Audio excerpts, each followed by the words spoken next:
ఎస్సీగా బులెటిన్లో మరో breaking news. రాష్ట్రంలో గ్యాస్ సరఫరాపై ఎలాంటి కొరత లేదని, ప్రజలు ఎలాంటి ఆందోళన చెందాల్సిన అవసరం లేదని పౌర సరఫరాల శాఖ మంత్రి నాదెండ్ల మనోహర్ స్పష్టం చేశారు. గ్యాస్ సరఫరా పరిస్థితులపై ఆయిల్ కంపెనీల ప్రతినిధులు, ఉన్నతాధికారులు జిల్లా జాయింట్ కలెక్టర్లతో కలిసి సమగ్ర సమీక్ష నిర్వహించారు.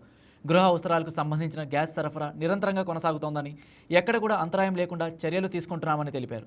జిల్లాల వారీగా గ్యాస్ నిల్వలు, సరఫరా, డెలివరీ వ్యవస్థపై అధికారులు నిరంతరం పర్యవేక్షణ కొనసాగించాలని, ప్రజల్లో అపోహలు తొలగించేలా అవగాహన కార్యక్రమాలు చేపట్టాలని మంత్రి సూచించారు.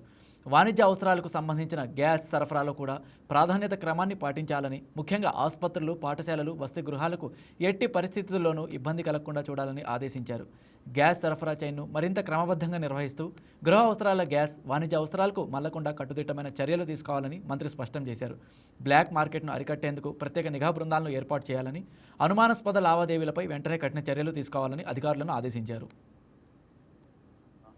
కష్టాల్లో భాగంగా ఎల్పిజి గ్యాస్ కొరత అనేది ప్రత్యేకంగా గల్ఫ్ ప్రాంతాల్లో జరుగుతున్న యుద్ధంతో కేంద్ర ప్రభుత్వం, అదేవిధంగా మన ఆంధ్రప్రదేశ్ ప్రభుత్వం గౌరవ ముఖ్యమంత్రి గారు చంద్రబాబు నాయుడు గారి ఆధ్వర్యంలో సమీక్షలు జరపడమే కాకుండా ఏ విధంగా మనం ఇటువంటి పరిస్థితిని అధిగమించవచ్చు, ఆల్టర్నేటివ్ అరేంజ్మెంట్స్ ఏం చేయాలనే దానిపైన నిరంతరం గౌరవ ముఖ్యమంత్రి గారు సమీక్షిస్తూ ఉన్నారు. ప్రజలందరూ కూడా దయచేసి నేను కోరేది ఈ సందర్భంగా భయాందోళన చెందాల్సిన అవసరం లేదు. వాస్తవంగా ఉన్న నిల్వలు ఏ విధంగా కేంద్ర ప్రభుత్వం మనకి కేటాయిస్తుందో, ఏ విధంగా రాబోయే రోజుల్లో ఆ డిమాండ్ని మీట్ అయ్యే విధంగా సప్లై సిస్టమ్ని పర్ఫెక్ట్గా చేసుకుని ముందుకెళ్ళడానికి అనుక్షణం ప్రతిరోజు మేము ఆయిల్ మార్కెటింగ్ కంపెనీస్ తోటి సమీక్షా సమావేశాలు జరుపుకుంటూ సివిల్ సప్లైస్ డిపార్ట్మెంట్ నుంచి జిల్లా యంత్రాంగాన్ని, రాష్ట్ర స్థాయిలో ఉన్న యంత్రాంగాన్ని ఎప్పటికప్పుడు అప్రమత్తం చేసుకుంటూ ముందుకెళ్తున్నాం. కేంద్ర ప్రభుత్వం 9వ తారీఖున ఎసెన్షియల్ కమోడిటీస్ యాక్ట్ కింద ఎప్పుడైతే ప్రకటించారో ఆ రోజు నుంచి గణనీయంగా గ్యాస్ సిలిండర్ల బుకింగ్ పెరిగింది. 14వ తారీఖున 5,04,300 సిలిండర్లు మన రాష్ట్రంలో బుకింగ్ జరిగితే అది ఈ రోజుకి 2,96,000 సిలిండర్లకి తగ్గింది. అంటే ప్రజలు కూడా అర్థం చేసుకుంటున్నారు.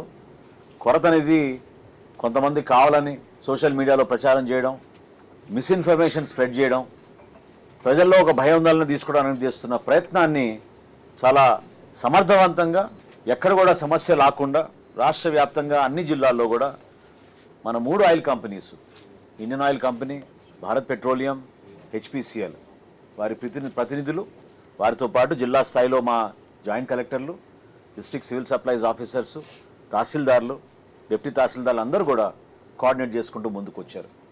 ఇప్పుడు మీకు చెప్పిన లెక్కలో ఇందాక నేను వివరించినట్టు 2,96,803 బుకింగ్స్లో 2,72,449 డెలివరీస్ జరిగినాయి.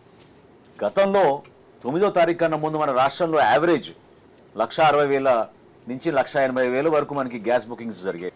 గణనీయంగా పెరిగినా కూడా సప్లై చైన్ మేనేజ్మెంట్లో ఎక్కడ కూడా పొరపాటు లేకుండా ప్రత్యేకంగా గ్రామీణ ప్రాంతాల్లో చాలా స్టడీగా మెయింటైన్ చేసుకుంటూ డెలివరీ సిస్టమ్ ఎప్పటికప్పుడు ప్రిపేర్డ్గా అయితే వస్తూ ఉన్నాం. 4 రోజుల ముందు జరిగిన పత్రికా సమావేశంలో 21వ తారీఖున మనకి రావాల్సిన నౌక ఏదైతే స్ట్రైట్ ఆఫ్ హార్మూజ్ నుంచి మనకి క్లియరెన్స్ వచ్చిందో, బయలుదేరిందో, ఆ ప్రాంతం నుంచి మనకి విశాఖపట్నానికి 21వ తారీఖున రావాలి. అది ఈ యుద్ధ వాతావరణం వల్ల కొంచెం డిలే అయ్యి 26వ తారీఖున మనకి రాబోతోందని ఈరోజు స్పష్టంగా కేంద్ర ప్రభుత్వం నుంచి మనకి సమాచారం అందింది. తద్వారా మన రాష్ట్ర ప్రజలందరికీ కూడా హామీ ఇచ్చేది, గ్యాస్ విషయంలో అంతరాయం ఎక్కడా ఉండదు. అయితే ఈ రోజు ఉన్న సంక్షోభాన్ని మనం ఎదుర్కోవాలంటే ప్రతి ఒక్కరం కూడా ఒక బాధ్యతతోటి వ్యవహరించాలి. ఈ కొరత ఒక్క రోజు కోసం కాదు, ఒక వారం కోసం కాదు. రాబోయే రోజుల్లో నిన్న ఖతార్లో జరిగిన దాడి చూస్తే మనకి స్పష్టంగా అర్థమయ్యేది ఏంటంటే, రాబోయే రోజుల్లో ఆయిల్ విషయంలో, ఎల్పిజి విషయంలో, సిఎన్జి విషయంలో ఖచ్చితంగా ప్రజలు కొంత సాక్రిఫైస్ అనేది సిద్ధం అవ్వాలి అనేది మనం ప్రిపేర్డ్గా ఉండాలి. సాక్రిఫైజే కాదు, ఆల్టర్నేటివ్ ఫ్యూల్స్ ఏంటనేది కూడా మనం చూసుకోవాలి. నాన్ డొమెస్టిక్ అంటే కమర్షియల్ యూసేజ్ కోసం ఇస్తున్న సిలిండర్లో మీ అందరికీ తెలుసు, అనేక మంది హోటల్ ప్రతినిధులు, రెస్టారెంట్ ప్రతినిధులు, క్షేత్రస్థాయిలో ఉన్న ఫుడ్ కోర్ట్స్, అదేవిధంగా హాస్పిటల్స్, ప్రత్యేకంగా ఎడ్యుకేషనల్ ఇన్స్టిట్యూషన్స్. ఎందుకంటే ఇప్పుడు ఎగ్జామ్స్ జరిగే సమయం, చాలామంది ఆందోళన చెందుతున్నారు హాస్టల్స్లో ఉన్న మన బిడ్డలు, వాళ్ళందరికీ కూడా. సో జిల్లా జాయింట్ కలెక్టర్లకి, అదేవిధంగా మా డిస్ట్రిక్ట్ సివిల్ సప్లైస్ ఆఫీసర్స్కి ఒక స్టాండర్డ్ ఆపరేటింగ్ ప్రొసీజర్ ఒకటి ఏర్పాటు చేసి ప్రోటోకాల్ విధానంలో ఖచ్చితంగా 60% వరకు మనకున్న ఆ 20%లో 60% వరకు ముందు మనం ఏదైతే ఈ విద్యా సంస్థలు ఉన్నాయో, హాస్టల్స్ ఉన్నాయో వాళ్ళకి ప్రయారిటీ ఇచ్చి సరఫరా చేయమని చెప్పడం జరిగింది. దాని తర్వాత హాస్పిటల్స్కి ఇస్తాం. హాస్పిటల్స్తో పాటు అన్న క్యాంటీన్లు కానివ్వండి, లేదా వివిధ ప్రాంతాల్లో ఉన్న చిన్న చిన్న రెస్టారెంట్స్కి కూడా మనం ఆదుకోమని చెప్పడం జరిగింది.